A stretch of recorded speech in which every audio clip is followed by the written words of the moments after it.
Okay guys, pupunta kami ngayon sa Rio Tuba. Ayan nga guys, yung kasama namin guys, una pala sa amin guys. Kasi nga guys is pang isang taon na ng aming lolo na Namatay. yung mauna. Nasa kabilang buhay na siya. Oo nga na. Okay. Dito muna tayo kami sa kalsada habang nag-aantay kami ng aming service. Yes. Okay. Tatalon pa nga po kami dyan. Nagtalon pa kami dyan. Kaya yun. Ang silaw-silaw nga pala ito guys. Ang init-init pa. O, diba guys? Guys, no? O, hi nga kayo dyan. Kahit mainit. Hey. Okay guys. Tinan nyo guys dun sa likod guys. Ang ganda ng bundok. Tawakan nga muna natin. You see that? Yung naga-blue-blue na yun guys. So yan. Maganda. O, tigin na yun. Kamagawak tigin.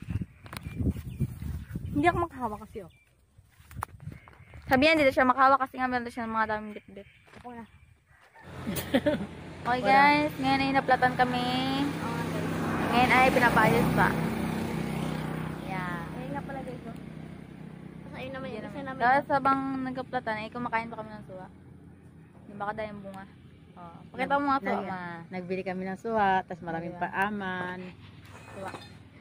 At ang isang ma'am naman doon ay nakaupo pa. Sana all na lang. Kita niyo yan guys.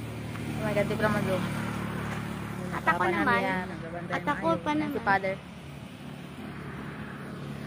Punta natin si madam. Interview natin kung ano ang kanyang nararamdaman.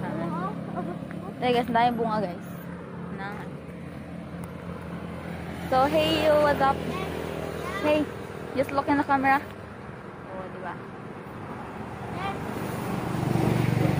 Look at that guys.